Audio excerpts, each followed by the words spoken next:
Hello, fellow aviators. Welcome to JPL Aviation, where leadership and aviation take off. Today we have with us Steve Wolford, a missionary pilot who grew up in the Congo bush flying in the 60s with his father and completed his flight training and A&P license at LeTourneau University in 1983. His career began with banner towing and flight instructing, while the first aircraft he owned was a 1947 Stinson Voyager with his brother. His missionary journey involved flying in the Congo, Eastern and Southern Africa, flying aircraft such as a Cessna 206, a T-210, a King Air 90, and the list goes on. His A&P license at this time also came in handy as he did most of the maintenance himself. He then flew in Zambia for a friend who had a couple of farms that were hundreds of miles apart, while also flying helicopters doing wildlife capturing adventures. In 2001, he moved to Orange County and flew for American Eagle Airlines, but was soon to be furloughed after 9/11, but got recalled later on. He chose to step down in 2003 from the airlines and spent time at Mariners Church as director of African Ministries. You couldn't keep him out of the skies for long, however, as he flew out of John Wayne for a year, under Part 91 in a Falcon 10 while overseeing maintenance. From 2007 to 2018, he had a similar venture as he was a co-captain flying a Falcon 10, 20, and 900 out of John Wayne in Long Beach. He also oversaw maintenance as well for those aircraft in 2014. He's currently a business owner for a window cleaning company called Set Free and is washing windows. Steve has had a unique journey in aviation. Now let's dive into his story. Welcome, Steve.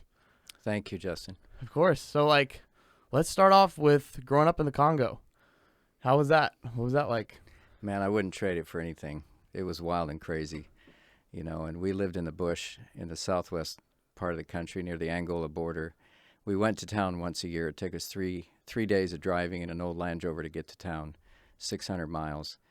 And but it was a great life, swimming in the rivers, the lakes, climbing trees, hunting with my dad because we hunted for our food. We fished. We'd go out and fish, and, tilapia was normally what we caught. We'd go out and fish what we needed for dinner, fillet them, and cook them and eat them. So, when I came to the States, I think it was in high school, I went fishing with a buddy, and we caught this great fish, and he took it off the hook and threw it back. I'm like, "What are you doing?" He's like, "We can't keep it." I'm like, "Well, why are we here?" I'm like, "What's wrong with this country? We can't eat what we catch." So, I had to learn some things when I moved to the States. But And your parents were missionaries as well? my parents were missionaries for 47 years in the Congo. Yeah, so I was born, raised, grew up out there, and then went back in '86 as a missionary myself with my wife. And that's what obviously inspired you to do what you did for a while, was your Yes. parents being Yeah, inspirational. I felt a call on my life that God had called me to be a missionary and specifically a pilot. So that's all that I ever aimed to do. So when I came back to the States to finish high school and start college, that's what was on my mind, was to prepare for that. And flying with your dad, so I'm assuming just your dad was a pilot, or also your mom as well? No, or? my mom wasn't a pilot, but my dad was, and my dad had been a farmer in Illinois and grew up on the farm, and they still have a grass-lighted strip there with a steerman and 4 other airplanes in their hangar in Illinois on their, down between the cornfields, and that's how he grew up, just flying. In fact, my dad started an old T-craft in the winter, propped it with a throttle cracked, and it got away from him. He slipped on the ice, and the airplane took off without a minute. Oh. Did a big turn and came back and crashed into the hangar. Oh, my gosh. And, they rebuilt the airplane, but that was how my dad grew up flying, just on the farm. And then he ended up using those skills in the Congo in the 60s for a while. So I grew up flying in Cessna 180s. I was pretty much born into 180s. And then my dad flew the 206, the first one in Africa, actually, that came out of Wichita. So it was like a Cadillac when that thing showed up. Yeah. And what was the biggest things you had to learn while flying in the Congo? The biggest thing about flying in the Congo was that there was no support. God was our support, and we we trained people to work with us and help with us. I had people to help me, on a lot of the support stuff. A lot of red tape, a lot of time spent cutting red tape, and because there's a lot of corruption, and being a church, we didn't enter into that corruption and all the bribery and all of that. So a lot of time spent. In fact, I hired somebody to just do that full time so I could focus more on the work. But then doing the maintenance, importing the fuel, making sure all your fuel gets out to your places in the remote areas before the rain starts because the roads close down. There's no infrastructure there. So it was just, you had to be thinking ahead all the time. And then flying, you had to think ahead all the time too, because here in the States, when I started flying here, we had alternates everywhere. Particularly where I was flying in East Texas and up into the Midwest. I mean, there's just airports everywhere, so you always have alternates. You always have fuel. Yeah, you always have people that can help you with maintenance somewhere. And you get out to a place like Congo, and there's nothing. And we had no navigation because it was pre-GPS days. I think my first 6 years there, we had no GPS. We didn't even know about it. So it was all pilotage and dead reckoning. There was a VOR at the city I based out of in the south for a while, but you couldn't depend on. There was an ILS as well, which I used a few times. But I remember flying in there, and there was no radars to separate us. So I remember there was a citation coming in from South Africa, and we just separated ourselves and reported our positions. And I let him go first on the ILS, and then I went off and held, on my own somewhere. Even though there was a control tower there, it was like they were directing us in to the same approach at the same time. Right. So you had to be thinking ahead all the time. I never landed with any less than an hour and a half in my tanks of fuel. That was the plan. If I dipped into that meant something unusual had happened, because my alternates were, usually the nearest alternates were an hour and a half away. So you had to think ahead. You didn't want to be caught. And then in rainy season, which is 5 months of the year for us, we had about 40 inches of rain a year and severe thunderstorms. And I just planned to be on the ground by 2:30 every day, because after that it got way too exciting. And, I wasn't flying aircraft that could fly over the tops of those 40,000 foot thunderstorms, and you could get caught out, and you're a long ways from an alternate and nowhere to land. But the navigating, I made my own charts when I got there, just flew and drew what I saw on the ground, and then made reporting points. Fortunately, we had rivers, we had open areas, plains, and forests. And then as we went further north, we got into the rainforest, 200-foot canopy, which is thousands of square miles across central and northern Congo. And there's no way to navigate but dead reckoning. Everything looks the same until you get to the next river. And then you determine at that point, am I on course or not? But dead reckoning worked great. We flew IMC a lot in the clouds. We'd fly for an hour or two and then let down. And I was never more than, 3 miles off, just holding a heading. And we never had winds law forecasts. In fact, we never had any weather forecasts, except what we tried to teach missionaries and local people who manned the shortwave radio stations at the locations where I flew into just how to give us a basic weather report. And if they could just tell me if it was low, medium, or high, and if it was solid or broken. And based on just that information, I could make a go, no-go decision. But sometimes we'd get to where we were going, and it was a erroneous weather reading. We had one person that liked to get their mail and their stuff so badly that we learned that she would give us a better weather report than it was. In fact, I landed one day and I said, "Hey, that blue sky you reported is not blue sky. That's like the dark blue associated with thunderstorms." And it was terrible getting in there, So, but we learned, who was able to give a weather report and who was, iffy. So that was just a lot to dissect. How long did you spend flight planning each time that you went? Well, I flew at a lot of the same routes in Congo, so I got to know those like the back of my hand. So as far as the flight planning, not a whole lot. For the day, we'd plan where we were going. We'd have to talk to the people we were going to so that they were ready for us. And so that we could meet their needs, because you don't want to just fly in and leave empty or not bring the right stuff to them, because we supplied a lot of the outstations medically, including, even salaries. At one point our money was devaluing so rapidly that I was carrying cartons that were so heavy, full of money, that I couldn't even lift them into the plane myself. It was crazy. It really was. And that we were just taking salaries to teachers and doctors and nurses and trying to help these people in the remote areas. And a lot of medical cases, people that needed help medically. And we did a lot of emergency flights and just trying to help people, that needed help where there was no infrastructure. And it sounded like most of the time you're doing cargo type runs. We did it. We did everything. People, cargo, mix. all the airplanes, we put D-rings and cargo nets in, and we could either go all passengers or all cargo or anything in between. And we ran a pretty tight ship. We didn't overload. In those countries, there's not a lot of oversight. So, there is the stories are crazy what happens in some of those countries with overloading and lack of maintenance and whatever. But we ran a tight ship maintenance-wise, and we operated our aircraft according to U.S. standards, all the FAA standards. That's what we kept, and I never overloaded. It's not worth it. Life's too short. And so, I actually carried the scale. I'd weigh stuff, I never just kind of eyeballed it, because sometimes you get surprised, and center of gravity was critical. So I always took that very seriously. And, in all the years I flew out there, I never scared myself badly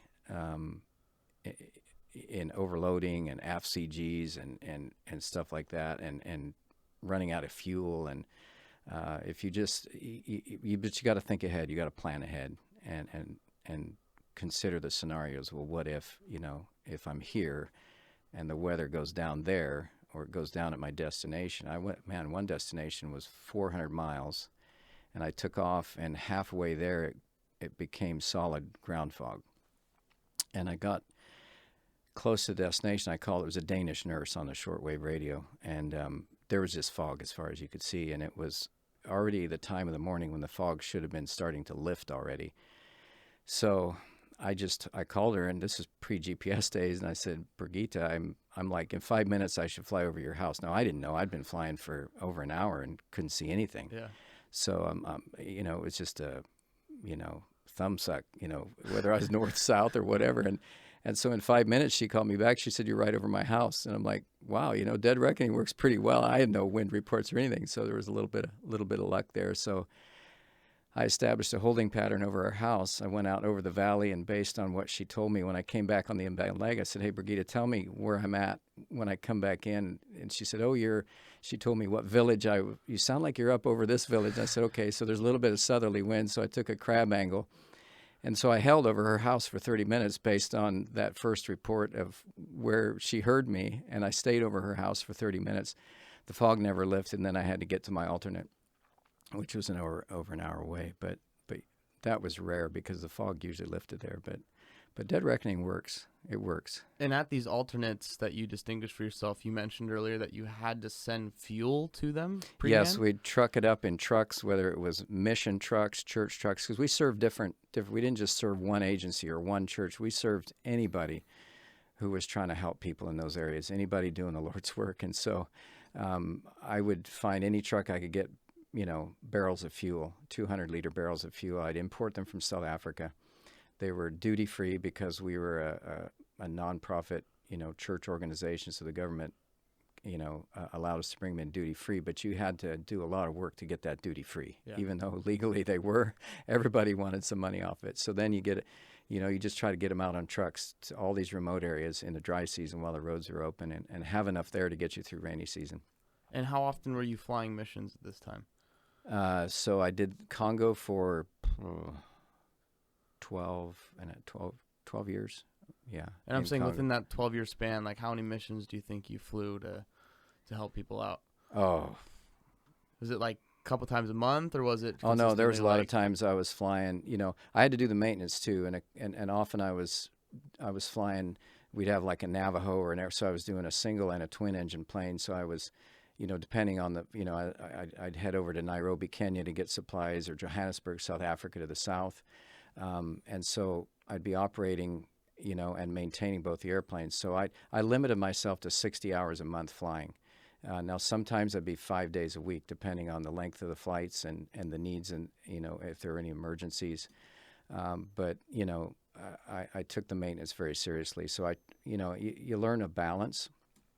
And so I was flying every week, yeah, and sometimes several times a week. And how important, obviously, in your A&P training, did you know at the time when you were training that you were going to go off and do these missions, or was this just...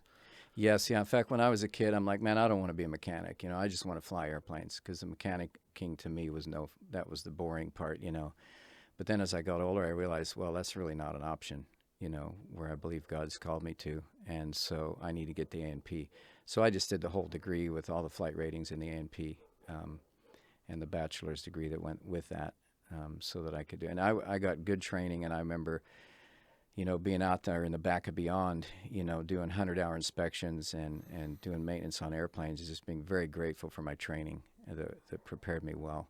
And nowadays, it's a little bit different for my generation in flying and growing up in, obviously, Southern California. A lot of people say, I've heard, there's like the crowd that goes, you should get your A&P as well as your flight ratings, and also or you should just get your A&P or just get your flight ratings. And so I think from your perspective, if you're going to go off and do something, it's particularly important that you get your A&P, as it obviously helped you out in your adventures. Yeah, it depends on if your goal is airlines. It'll look good on your resume for sure. But back in the day when there were flight engineers required, and A&P was, pretty important. But nowadays you don't need that if your goal is airlines. But if you're going to go back somewhere else in the world where maintenance is iffy, boy, it's great to have. Maintenance is critical. It's critical. And also, I like to encourage young people who want to be mechanics and not necessarily want to fly. I'm like, go for it, because we have a shortage in our country here of A&Ps. We need more A&Ps. So I love to encourage young people, man, go for it. Go for it. Yeah, it's something that's definitely a career as well for those who want to get into the industry. Yeah, it's important. We need them. And as far as the flying goes in the Congo, you did that for 12 years. What was your most important experience, or something that really impacted you in your time there? If you could kind of just sum it up. I think the most important thing was our dependency on God. We like to talk about how we rely on ourselves, but it's actually, we felt God gave us what we needed for to survive. We were in civil war. We were in rebel activity. We evacuated several times, and part of what I did was to evacuate other people out of the interior, get them out of the country. We went through, an overthrow of the regime that was, the dictator that was in power. I can tell you stories all day about that. We lived under tension. Even all my grown-up years, we always lived with a backpack to leave. We had plan A, B, and C of how to get out in a hurry, whether we could fly or drive or walk through the bush. But we always had a plan to leave in a hurry, always packed, ready to go. That was just the nature of living in Congo. But we loved it. But we depended on God every day, every single day, because everything out there is going against you, Just even trying to keep fresh water, even cook. I think of my wife. She, every meal was cooked, no microwave and all that stuff, all the long way. We boiled our water for 20 minutes, filtered it, so we even brushed our teeth with boiled water because of parasites. And so all that stuff just takes an enormous amount of time. And then for my wife, I tell you, she was amazing. My wife is an RN. I got her a degree for that. But then, when we got to Congo, a lot of her time was just raising our boys. And we had one boy over there, and then the other were born in the States. We'd come to the States every 3 years. But she flight followed me on the shortwave radio, because when I took off in the morning, you didn't know where I was going. And if something happened, where do you begin to look, And so for safety reasons, and for, just speaking to the different stations where I'd be landing, coordinating all of that, you needed somebody on the radio. And so I checked in with her every 15 minutes. I give her a position report. And pre-GPS, it was a landmark on the ground that I would cross. I had different shapes of things. I remember one was like the Eiffel Tower, and there was a shape on the ground, and that was, I'd fly right over it. I'd have rivers. One was a bow tie. As I'm over the bow tie, it was one of the major rivers, and it just literally went in the shape of a bow tie. We had all kinds of checkpoints on the ground. So I'd call her every 15 minutes, give her a position report. Of course, GPS came in. It was great. I'd just read the coordinates off the GPS, and she'd write them down. I've got all the logbooks that she kept here in my garage in Orange of all those years of flying. She was amazing. And, shortwave HF is annoying in the background. She'd have that on all day while I was flying, listening for me, and sometimes with atmospheric conditions, it changes. We'd have to go between frequencies. Depending on, the sun and the position of the sun, solar radiation, and all that affects all that signal. And so she'd have that on in the background all day long. And it's like you want to scream by the end of the day with that in your ears. So So it's incredible the part she played in all of it. Amazing. You got Yeah. a kid you mentioned at this time. We had Brian in 1987, and David came along in 1989, and they grew up over there to middle school age, and then we moved to the States. So, after Congo, we moved down into Zambia, where I actually went to boarding school there in northwestern Zambia on the Congo-Angola-Zambia border, and grew up there. I started at 6 years of age. We'd be dropped off for 4.5 months at a time at boarding school. It took us 2 days to drive there, which was always an adventure. So a great fondness for Zambia.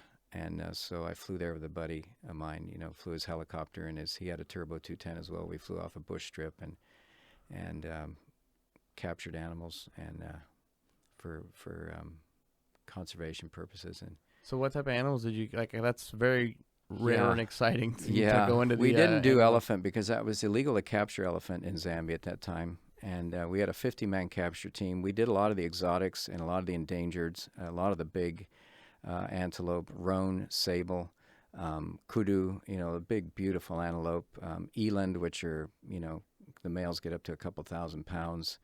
And then we do right down to impala. We do zebra. We do hartebeest, wildebeest, all those animals. And a lot of times just a lot of poaching going on, trying to save them, pull them out. We did a lot of stalking of private reserves, a lot of gene pool, the gene pools. If you got animals fenced in, even if it's thousands and thousands of square, acres or whatever acreage, you still need to refresh those gene pools. And so we go out and capture these animals. Some of them you capture one by one by darting. Got a vet hanging out with his dart gun. Some of them we netted. We'd put up nets, special nets that were gradual. They weren't just like a wall, because if they run into it, you chase them in with a helicopter, they're going to run in and break their necks. Yeah. So they run in into these special nets, and they actually get tripped up. And then you have a team on the ground that grabs the animal. There's special ways to hold an animal so that you don't injure them or stress them any more than they're already being stressed. Like a little impala will commit suicide. It'll beat its head on the ground. And so there's a way to sit and to hold those, and they're very strong. Even a small animal is very dangerous. Sharp hooves, sharp horns, and I've got scars on my legs and hands from handling some of those animals. But and then we did up to the big ones, and they all react differently to the helicopter. That's the interesting thing, when you're bringing animals in a helicopter, you're not thinking about the flying part. That's like second nature. You're trying to get in the mind of that animal and what's it going to do next, or if there's a herd. What's going on? We'd bring them in. The bulk of our animals we captured in what we called a boma, which had a 100-yard mouth with curtains, 10 foot high on tension cable down through the trees.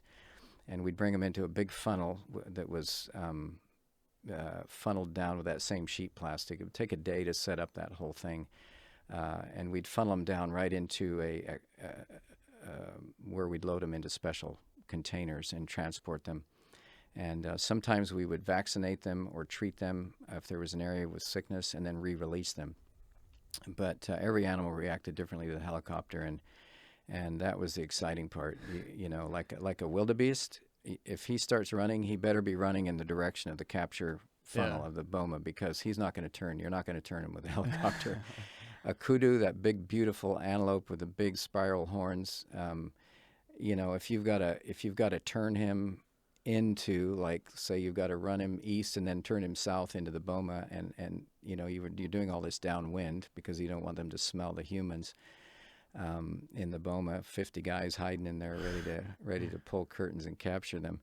But like the kudu, you get him going to the east, and then you just fly away, leave him, let him run, and then you come back and hit him and bend him south, and he'll start running south, and then you just kind of back off. Let it go.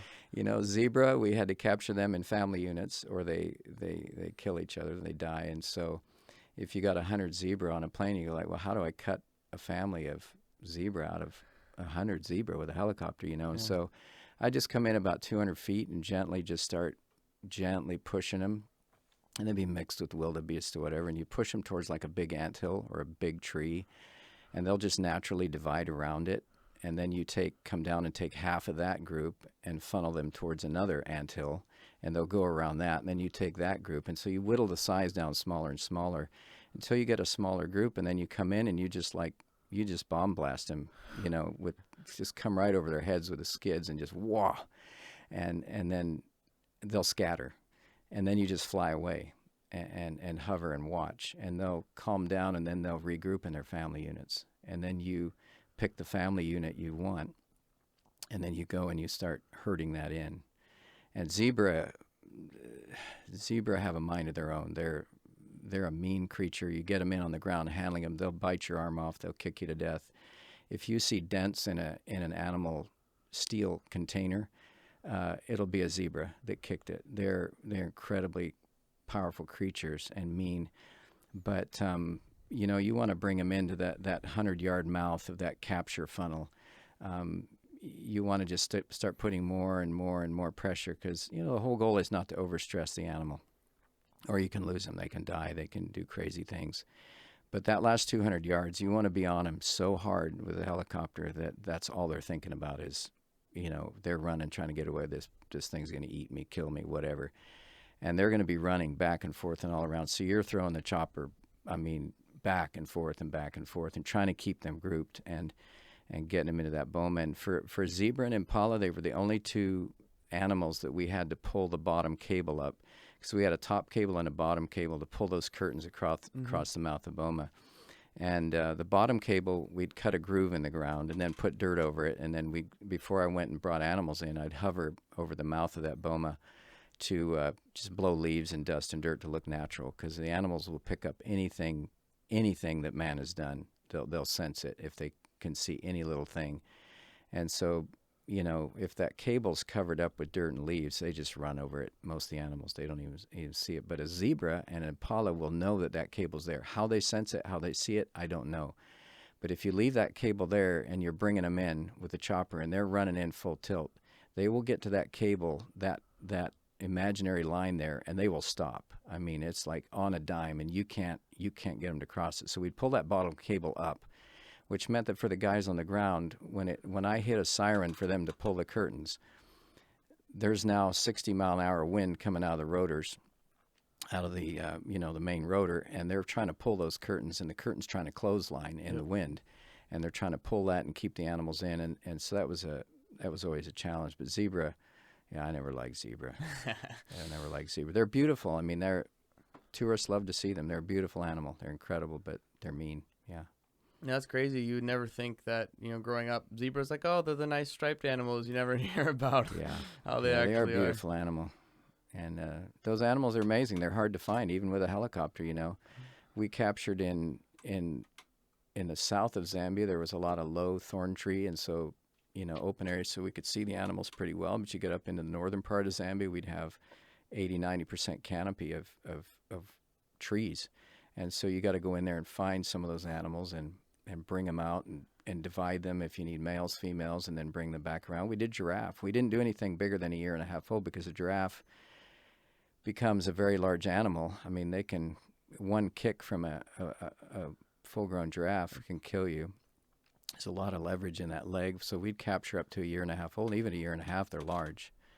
But we'd have to cut that youngster out from his mom and dad and sex it. That's an interesting thing, trying to sex a giraffe flying, dodging thorn trees, because at a year and a half old, it's very hard to tell if it's a male and a female, or a female flying beside it with a helicopter. And you don't want to mess up. So and then we dart him, and really the giraffe, I think, is the only animal that won't survive under tranquilizer. You got to dart them. And then I would just back up, and after about 12, 13 minutes, they would start going down. And I'd call the crew in, and they would literally come in and pull it down and blindfold it. And the vet on the scene there would immediately get the antidote into the giraffe. Even while it was going under the influence of the tranquilizer, he would be bringing it out of the tranquilizer, out of the effect of it. And then we covered their eyes, and we had a method where we could walk them exactly to where we wanted them to walk, And so, but it was challenging. It was hard work. And how did you get into that? That's such a unique experience. Well, when I left Congo in 1998, it was time. I was surprised, because I thought I'd live in Congo my whole life. That's my country. but it became apparent that it was, after about 9 months of praying that God was leading us out. And we're like, well, where did we go? And my buddy heard from Zambia, I'd grown up with him boarding school. He was a white farmer who, his great-grandfather was the first missionary that had walked in from the West Coast there, started a hospital that's still there.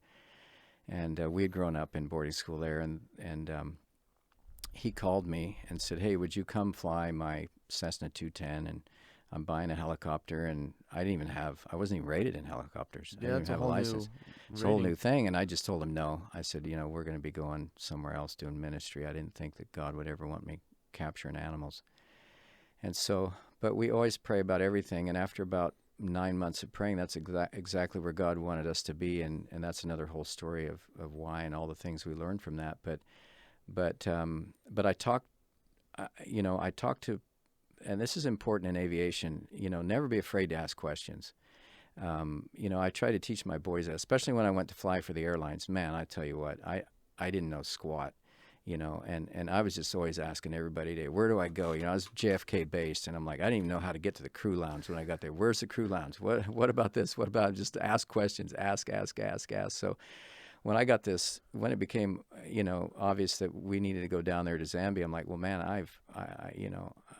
I've never flown a helicopter. And I started talking to people who had a lot of helicopter experience. I'm like, hey, I've got thousands of hours in fixed wing. I've heard that can be actually a detriment, that better chopper pilots start with no fixed wing experience. And man, everybody I talked to said, no, your years of situational awareness, seat of the pants, all of that is only going to help you. And so based on that, I talked to a guy in South Africa who had years of experience flying helicopters and capturing animals. And I'm like, hey, Franz, what do you think? And he's like, he listened to everything I asked, and he just looked at me and he said, what are you waiting for? He said, if I was you, I would jump on this. He said, man, what an opportunity. He said, this is incredible. Yeah. He said, go for it. So I came back to the States, got my commercial helicopter, did it in Chicago. It was great. So I did a private first so I could start carrying people, because I had to build the hours. I'm like, well, I may as well take rides, take my family. We go downtown Chicago, fly around the skyscrapers, wave at people in the Sears Tower, and land at Meigs Field, which isn't there anymore. And we had a great time. I got my commercial. I went to school. What my friend bought was a brand new Schweitzer 300C, little helicopter, but phenomenal helicopter. It came out, Howard Hughes Tool Company designed that thing in 1959. It was a Hughes 300, and those Hughes helicopters were amazing. And this thing was all mechanical. The controls were all mechanical, no hydraulic assist or nothing, which in game capture, wildlife capture, was phenomenal, because you can really feel it, move the machine and fling the controls, and all mechanical. So I went to maintenance school on that thing in Elmira, New York, where they built it, and they were still building them. And I thought, I've been A&Ping for a lot of years here. This ho-hum, I'm going to go do a 2-week school. Man, after a day in school, I sat up straight. I'm like, helicopters are crazy. They're trying to tear themselves apart, and all the forces that are happening, and all the things that are happening, and then the extreme importance of good maintenance. And I'm like, man, I'm going to be parking this thing, under trees in the boonies in the back of Beyond, and I got to maintain this thing, and so I sat up straight. I'm like, wow, this is serious. And so it was a great training for me, and then I went back and we went to work, and by then I had my commercial, and so I just was grateful for all the years of flying experience that I had. Once I got into the situation, and I had super good training in Chicago. A guy trained me that had flown for the Royal Air Force, and he had a lot of action in Northern Ireland and had seen a lot of live action. And so when I went to train at his school, I said, look, I want to fly with you. I don't want to fly with an instructor that doesn't have any experience. I need to know the limits of this machine and how to fly it, really fly it, not just from A to B, but really I need push the envelope, And so he said, I can do that. And so he trained me, and it was great training out of Pewaukee Airport in Chicago. It's now, I think, Chicago Executive. And so I went back. I felt pretty prepared, but man, when you get out there in live action, trying to locate animals, now you're trying to round them up, you're trying to cut out male, female, whatever, and they're all responding differently. The chopper, I just couldn't go into that situation again. I think being teachable is critical in any, not just flying, but really especially in flying. I mean, I just talked to a friend who just did a G4 type rating with another guy in Dubai, and he was telling me that his partner he's going to be flying with didn't like to be taught. He thought he knew everything, and so he didn't receive criticism or constructive criticism or teaching or any input. He would just get angry, and I'm like, wow. I said I don't want to share a cockpit with a guy like that. And so that's why it's always important to ask questions. It's important to listen. It's important to receive. It doesn't matter how much experience you have. There's always somebody else that knows more than you do. And so it's super important just to listen. And so I had a couple of guys that worked with me. One was a Zimbabwean guy who had years of experience flying the same helicopter that I flew, the Schweitzer and the Hughes. And then another guy out of South Africa who had years and years of flying everything. And both of them had extensive experience of wildlife capture. And so I got the best education out there live, in the field.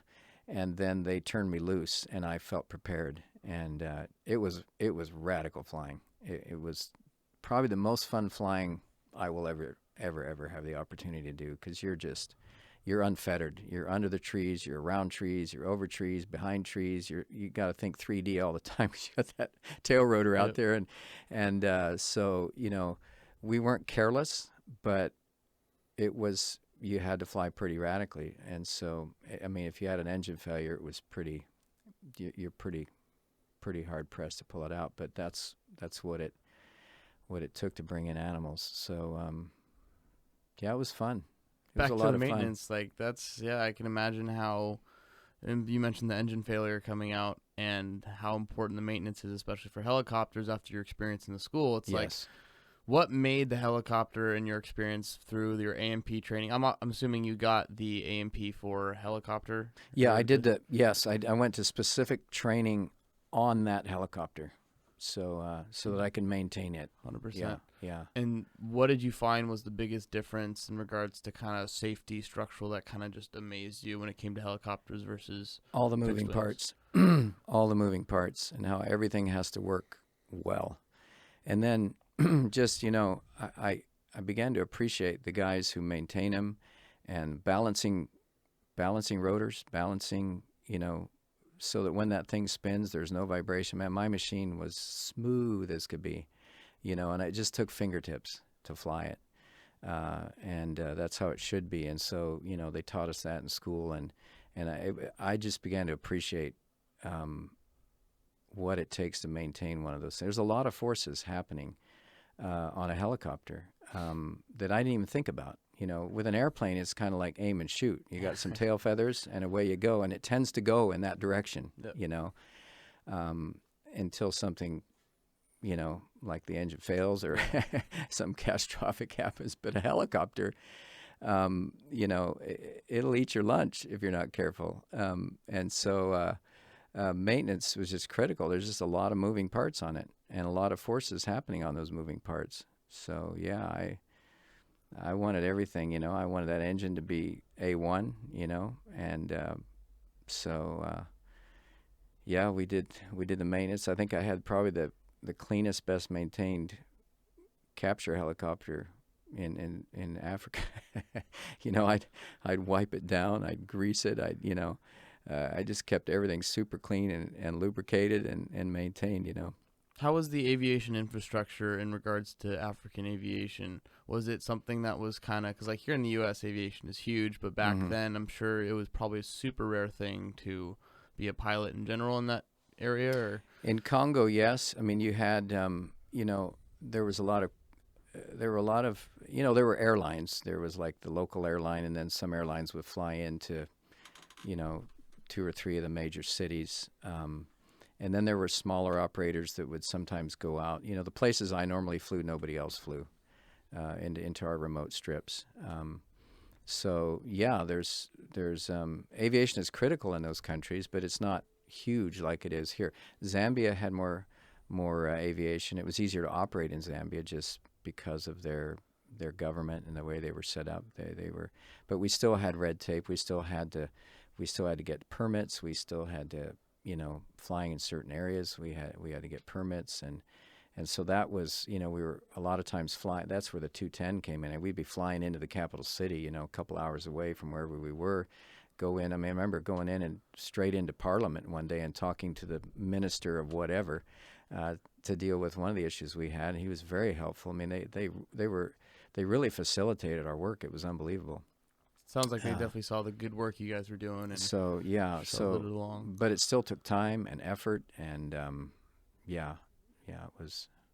So I think I mentioned to you the other day that in every flying job I've ever had, the easiest part of it all was just strapping into the pilot seat. Strap in, and that's when I felt like I could actually relax and do what I love to do. And a lot of the other stuff I enjoyed. I enjoyed people, serving people, helping people, communicating with people, but also people can be some of your biggest challenges, So you get in that cockpit, you put the headset on, and you can relax, and I've found that in every single flying job I've had, that the flying was the easiest part of anything I've ever had to do. Yeah. And the most enjoyable. The most enjoyable. Yeah. That's the most important part, right? Yeah. But I really loved the part in Congo I loved was really helping people, because everything we did really helped people. Yeah, that was really enjoyable. Yeah, you got to see the immediate effects of your work too. Yes, yeah. Especially because you were there for so long. And so helicopter flying was the last thing you did in Zambia? Yes. And after Zambia, what made you come back to the U.S.? How did That's that a good transition? question. Yeah, my kids were middle school age, and we ran out of schooling options, and we couldn't homeschool with our oldest, and so we looked at all the options. There were no great boarding schools. We did just want to farm our kids out to any old place.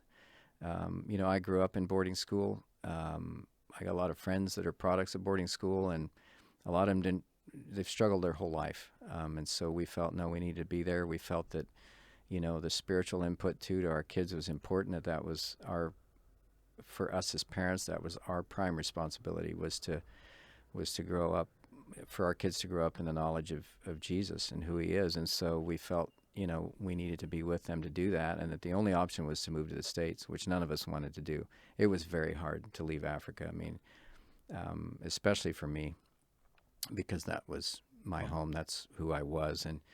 And so we would lay in bed at night and just go, man, where do we move? I have no real roots here. I have family in the Midwest who are farming, but no real roots there. I'd gone to college in Texas. We'd lived there the first 3 years of our marriage, but no real roots. We're like, where do we live? Where do we go? And I'm like, how do I make a living? I've been living in Africa for about 15 years. Will anybody even want me? Am I even competent? And so I had a buddy here that invested in me, and he said, man, airlines are great and they're hiring right now. And I'm like, man, I never had a goal of being an airline pilot, no desire to be an airline pilot at all. But when it became obvious we were going to move to the States, I'm like, well, how do I feed my family? How do I make an income? And then also have some extra time for ministry, because, I feel God's call on my life. And I've never just flown aircraft because I wanted to. I've always, everywhere I've ever been is because we felt God put us there. And that's important to me. So I'm like, well, okay, airlines, from my understanding, eventually could have, pretty good income and have some time to do ministry on the side. And so I went down that road, and we moved to California because my wife's parents had moved here the year before, but we knew nobody here and no history here in California, and didn't even want to move to California. But it became obvious that probably this is the best place to come, and our kids could reconnect with their grandparents, and my parents were still in Africa, and so we came here, and our kids have done well. They're 30 and 32 right now. We're grandparents. We have 2 grandkids,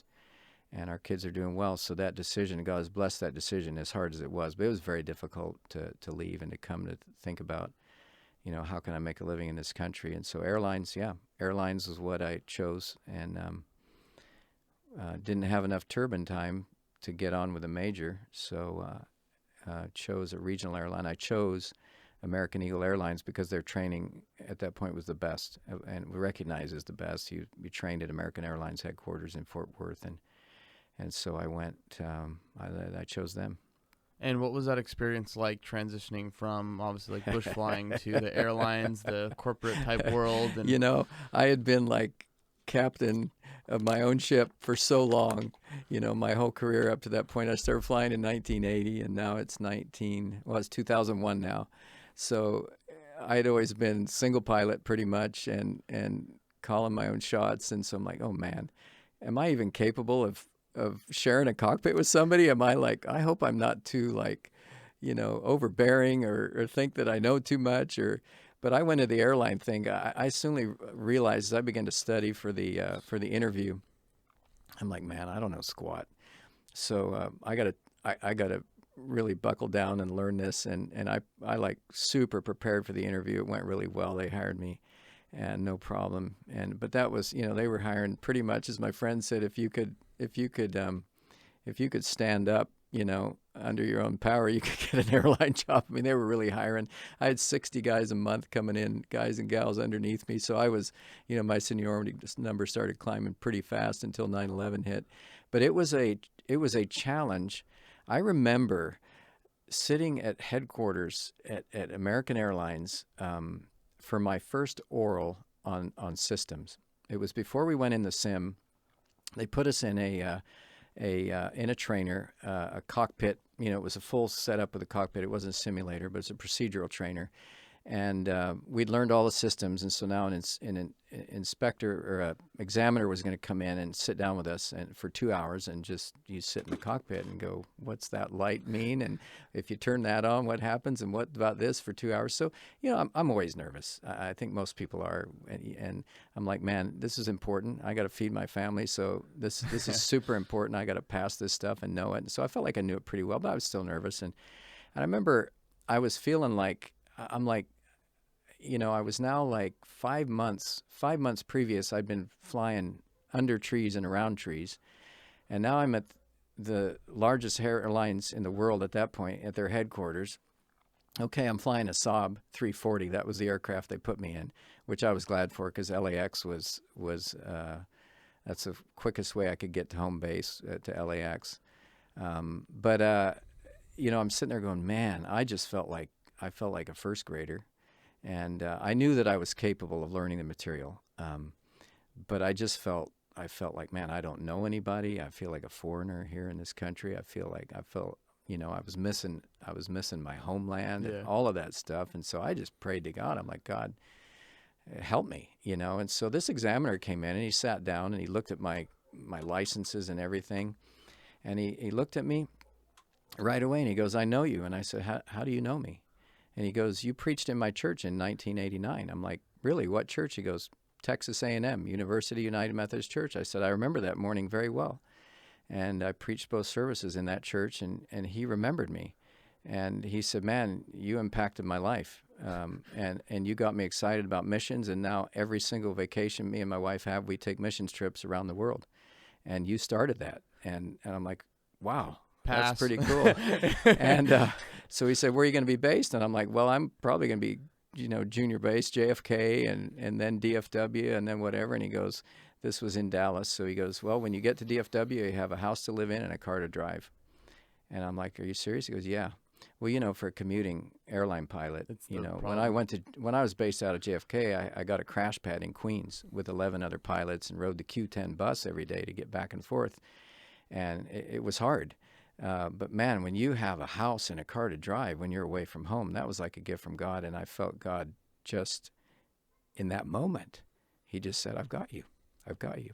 So I got my 2-hour oral exam, but every now and then the examiner would stop and he'd look at me and go, man, I don't want to talk about this right now. I want to talk about Africa. So, but we got to do this. So he gave me a very thorough exam, and I did well. And I was JFK based and then DFW based, and then got furloughed.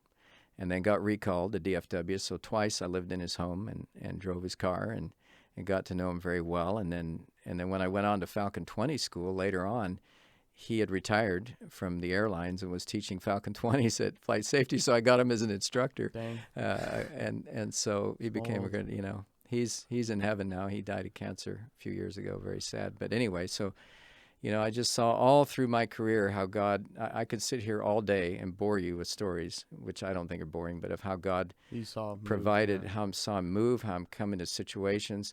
And I found in my life that whenever God has asked me to do something and I've responded, then he comes in and makes it possible. That's just his nature. He never expects us to do anything on our own. But God's amazing. He gives us a choice. He gives us free will. And when we choose to obey him, when we choose to step into what he's presented us with, Doors then he open up. makes it possible. Yep. And that's what I found with all the flying I've ever done. I felt like, you know, I could brag about some of the things I've done, but there's nothing to brag about because God has made it all possible. It's him who's given me all that gifting and the ability, and he's given me the jobs. I mean, my '06 job went away in the Falcon 10, and we just weren't flying enough, and the company made the right decision. And so, man, God provided right away another job for me, right at John Wayne, right on my doorstep. I mean, story after story after story where, God just came through. And so even now, I'm a window washer and my business is dropping off, like a lot of people's business is dropping off. I know. And I just know that God has me. I just know that I belong to him. So, I can get stressed, but there's no reason to get stressed. I've already found out that all of his promises are true in the Bible. And so all I have to do is trust him and wait for him and watch what he's going to do because he's going to take care of us. That's his promise. So that's been my story from the day I was born, actually. Yeah. Yeah, it's definitely impactful, and everybody who's come on the show has their own belief system and what they've made them into who they are. And what kind of made, so your faith, obviously, from your parents was a big aspect for you growing up. Yes, very much. And that was something you based your whole family on as well, or was it something that you are just personal with?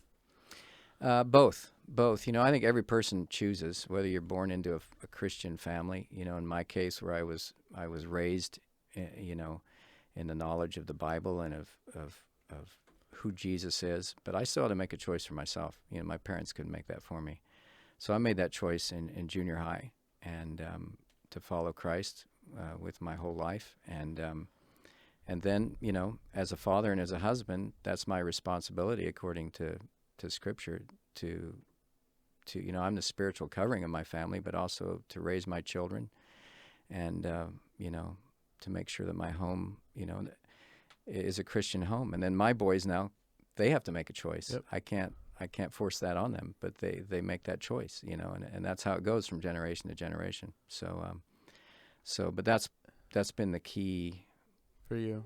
Key for everything in my life. Mm-hmm. Yeah. That's why I get up in the morning. So. And at your time in the airlines, especially after 9/11 happened and the furloughing and all that, how did you go about, especially being in the airlines? What was your kind of whole view on that, and how did you handle it?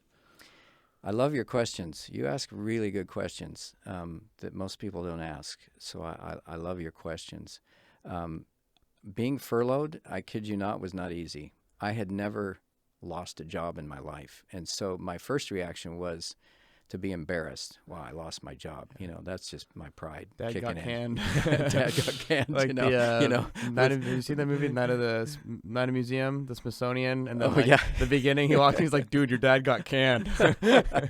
So I was embarrassed. My boys are high school and they were cool. They were cool. I mean, but there were 5,000 of us on the street. It affected everybody. It's like today, we're all in this together, this COVID-19 thing, and so it was an interesting time, but those are the times when your faith is strengthened and when you learn things that you never learn, and, in adversity. And so God showed up in some amazing ways and met our needs. And you got called back. I got recalled. Recalled. I got recalled, and so I had to make a choice. Do I even want to go back? And so I felt, no, I need to go back. I need to go back after much prayer and thought and reflection. I'm like, no, I need to go back and see this thing through.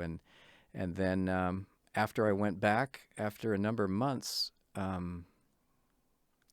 God moved me out and into 2 years of working in a church. And that one just surprised me, But, in my walk with God every day, when I'm listening and I sense him telling me something, then I press into it and make sure it's him. Then I have no choice but to obey. And then he comes in and makes it possible. And But, the furloughing was a challenge. A lot of great things came out of it, went back, and then took me out of that for 2 years. And then at the end of after that 2 years, I just sensed that what I had been doing was coming to an end, and that I'd done about all I could do in that position that I was in. And so I began to ask God, what's next? And I began to sense that, no, it's time to get back into flying. In fact, one Sunday morning, we're getting ready to go to church, and I said to my wife, it's time. It's time to go look for a flying job. And I'm like, I don't know what it's going to be. I may need to fly King Airs again or whatever, because I hadn't done much flying in the 2 years I worked with the church, and had a buddy out here, John Wayne, with a 210, and he's been gracious to let me fly it. But so I said, it's time. Man, 4 hours later, my phone rang. And a buddy of mine that I'd flown with while I was furloughed, we'd flown an F-90 King Air some together, enjoyed each other, and we'd actually met each other when we interviewed at American Eagle together in Dallas, kept track of each other, and he called and said, I don't suppose you're looking for a jet job, are you? And I said, well, tell me about it. And so he said, man, I need a captain on a Falcon 10 yesterday. And I'm like, well, this may be, this may be what I need to step up to. So again, I prayed about it because that's the way I do things, and went off to Falcon 10 school. So I'd never flown jets up to that point, it'd all been props. Yep. And so I remember the first day flying that jet, it was like, man, we're going really fast. We're covering a lot of ground really fast. Things are happening really fast. Yeah. But I love the Falcon 10. Yeah. You went over to get your type at Flight Safety Dallas. Yeah, I got a type rating, got some good training there, and loved flying that airplane. Yeah, and then when that job went away, stepped into another Falcon 10 job, and then that was a private owner, and then he bought a Falcon 20, beautiful, 20F 5BR with the fan engines and a Proline 20 cockpit. It's just a beautiful airplane, beautiful, and enjoyed flying that airplane, and so God provided. But so I've been blessed, man. I felt like everything I ever flew, I've enjoyed flying. All the airplanes I've flown, the helicopter, I loved them. You've had a lot of opportunities for growth, that's for sure. Yeah. So yeah, but I was just like, jets was like, I felt like just a gift. I'm like, man, what'd I do to deserve this? This is like amazing, amazing. Yeah, the Ferraris, right? Yeah. So that was fun. 2007 to 2018. Was when you were yep. at the and last then we job. got the Falcon 900 in 2015, and that was just, oh man, that's just such a sweet airplane. It's just such a sweet airplane. I enjoyed flying that airplane so much. And then, I felt God call me to something that I needed to be available for in helping people. And I said to my wife one day, I'm on call a lot, and I'm gone quite a bit. I can never plan anything, so I can't really ever say to something, look, I'll be there for you, and I needed to be there, for what I was going to be doing, and so I began to pray about it, ask God about it, and actually after a month of wrestling, because you love aviation, it's like ingrained in your blood, like it's ingrained in my blood. It's all I've ever wanted to do, and I'm like, man, when I thought of doing something different so I could be home, I'm like, what do I do? How do I earn a living in this place? And I had a friend who had a pressure washing and window cleaning business, and said, hey, if you ever want to help to start a business. So I began to pray about it. I'm like, that's something I could do. So I asked my buddy, he joined me, and we started this business. But it took a month of wrestling to come to a point where I could just step out of flying. And I went and talked to my boss, and he was very surprised, and I stayed with him for the next few months, made sure that he was okay. That he was okay. I wasn't just going to leave. And so really, my last flight with him was February 2018. Just over 2 years ago. And again, my concern was, man, I don't want to get out there cleaning windows and go, man, I wish I was flying. But it hasn't been that way at all. And it's miraculous. All I can say is miraculous, because if you know me, since I was born into airplanes, all I've ever wanted to do is fly airplanes. And God has blessed that in a big way. And today I'm washing windows. and I'm just as happy, and I'm just as fulfilled, and I have no regrets. In fact, we clean the windows at a facility out here at John Wayne where that Falcon 900 parks, and there's days when I'm cleaning windows and looking at it, and I have no regrets. And I'm like, that's God. That's not me. That's not, that's not normal. And I know who I am. That's not normal. The normal passerby just walking by looking at the guy cleaning windows. He's like, I'm just a window cleaner, and you're let alone you're the pilot that can fly it, right? Yeah. So it's been a big adjustment, but it's been very cool. Very cool. One, to be home with my wife after years and years of flying. It's very cool to be home every day. And second of all, and really most important, to see God work the way He's worked in my life, and the things I'm learning that I never would have learned if I wasn't doing what I'm doing. So that part to me is very cool. Yeah, to be available. And so. Do you feel like the flying chapter is closed, or is that something you may open up again? I don't know. I don't ever try to just shut things down, because my God He does crazy things. You never know what's going to happen. He's an incredible God, and I have no idea. So, I don't know. I'm 59 years old this summer, so I'm still young, I think, and in pretty good shape. So I don't know, man. But I'm not going to close that door. Yeah. I don't know what God. Moses was still led to lead the Israelites out of Egypt right at old age. So that's right. Yeah, he was 80 years old. Yeah. So I don't know. And I really don't. There's nothing I really wrong with don't care at this point. If that's what he wants to do, that's fine. And if not, I'm okay with that too. Do you have any aspirations and goals currently that you have, or because when you're growing up, I'm going to be a pilot, I'm going to do this. Your goals kind of develop into what you become. You get more and more as is human nature. But for right now, where you're at after accomplishing everything you've accomplished, do you have any current goals? Yeah, you ask good questions. It's a really good question, really insightful. And again, for me, it's, I don't want to, I know this is an aviation theme, but for me, it's spiritual. And that is what I see God doing in my life, is to get closer and closer and closer in my walk with Him, and to know Him better and better and better, so He can use me better and better, so I can hear Him and sense His leading more, sense His Spirit speaking to me, because that's how Jesus was. When He came and walked the earth, He depended on the Spirit. And He said, I only do what my Father tells me to do, and I only say what my Father tells me to say. And so that is my aspiration. And I think for any follower of Jesus should be our aspirations, that we hear what God says to us and we obey it. And He makes it all possible. It's a very challenging life. It's not an easy life. It's not for the timid. But it is a great life. If anybody ever tells you that following Jesus is boring, I'm telling you what. It's just the opposite. And all you have to do is read the Bible and the stories of the people in the Bible. God is anything but boring. So that, for me, is my goal.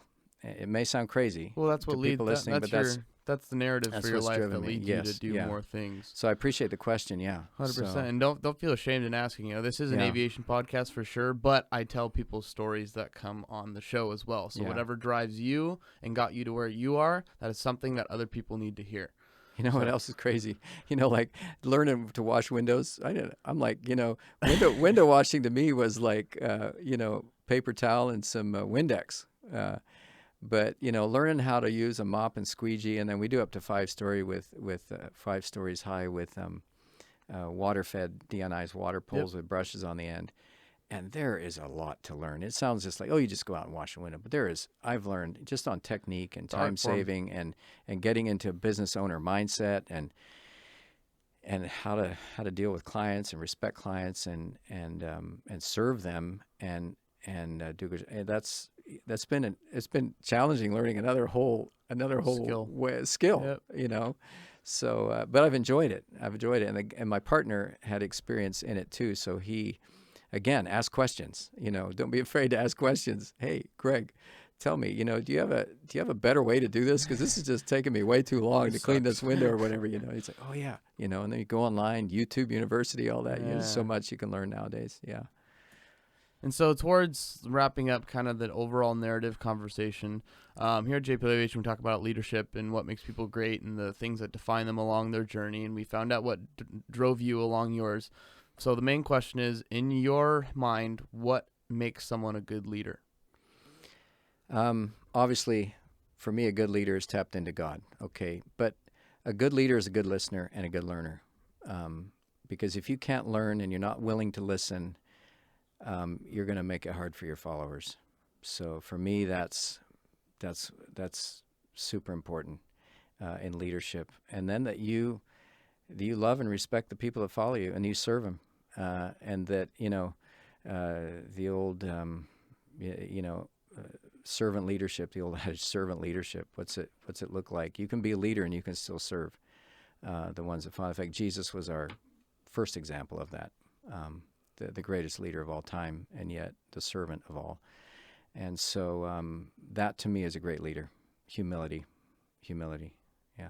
And it's something that I've definitely learned so far in my journey from people that have talked to me and mentored me, is that always make sure that the people that you're leading feel like they're connected with you, that you're serving them, that you're not just the guy who's sitting behind the back counter running the numbers, that you're actually going out there and putting yourself out there and doing a lot of the work too as well, to kind of make them feel like have a servant attitude as well. Yes, it's important. And also a good leader surrounds him or herself with good people, and then trains them and trusts them, and releases them to do what they're trained to do, with all the risk that's involved to screw up, which is, again, how God does with us. But to me, that's a good leader, surround themselves with good people. And people Decentralized command is the name for that principle. It's You got to delineate the tasks and go out from there. Yeah, empower people. Yeah, empower people to do their work. Yeah. And what have you seen in other people's lives that you saw them doing things that you wouldn't consider on the road to success, and how did that affect you? Substance abuse. I've seen people that had phenomenal skill, phenomenal gifting, even phenomenal experience to be able to succeed, and they took themselves out. Really sad, really sad. That's just the first thing that came to mind. I've seen some people I know, some friends of mine. In a world surrounded with a society that overall is becoming, I believe, weaker in a sense of people going their own path like you. You're a leader because you chose to go your own way and made your journey in aviation in your life into what it is today without listening to anybody else. You had your divine connection with God, and that was something that drove you to be different. And because you're different, to me, that's what makes you a leader. And so because you have that, I can tell that you've probably seen other people, like you said, substance abuse, that you saw the wrong routes and you saw your route. Not saying that everything you've done is perfect, but I'm saying is you've seen things that have been detrimental to other people's walks. And so that's what I'm kind of targeting when I ask you. So substance abuse is one of them. Is there anything else that you've seen that have just kind of been general downfalls for people in regards to success? Pride is a big one. I've seen it a lot. I've watched it, and I've seen it. It's very detrimental. Very detrimental. Whether you're a leader or a follower, it's a bummer. It's a killer. And when you're not willing to listen to anybody else, when you've figured it out, and again, for my life, it's just all about surrender. What does God want? It's complete surrender, which I also find extremely difficult because I am prideful. I am strong-headed. I'm a type A, go get 'em type guy, make it happen. And so to live open-handed and completely surrendered is difficult. But to me, that's the way, if you're going to be good or strong or leader or whatever you're at, that's the way we're designed to be. So, pride is a downfall. In fact, it is the greatest thing. I think probably the sin God hates the most is pride, because it affects everything else. The know-it-all attitude, you got it all under control. Awesome. Well, any last closing comments that you want to say, message to people who listen to this? This is a difficult time with COVID-19. We've gone from a huge need for pilots, like we've almost never seen before, Yep. to all of a sudden now there's this pause. And so I want to encourage anybody that's listening to this that has a dream of getting a job, hang in there. Don't get discouraged. There will be new opportunities, and stick at what you're focused on. Don't give up. Maybe you have to go and earn some income doing something else for a while, but keep at it. Stick around the people that are passionate about it, like Justin here, and stay encouraged, in what your dream is. And, for me, it's like, give it all up to God, and he'll show you what to do. He'll make it all happen for you. That's, that's my story. But especially for young people right now, it's got to be a little bit discouraging, even for, like, I think of flight schools, I think of colleges. Yeah, a lot of them stopped. They're just stopped, and that's got to be super discouraging. And then even when things get going again, I mean, think of how many airplanes are parked now. I just think how you got to start getting this airlines, everybody gets retrained. Yep. Get back in the air. It's just like a lumbering. It gets going. So it's gonna take time. But look back through our history, just in our nation, of the cycles. And I mean, I think I told you the other day, Justin, that they told me in the airlines, you're not a real airline pilot until you've been furloughed at least once. So I felt like, okay, I was a real airline pilot. But this industry is cyclical. Normally. So.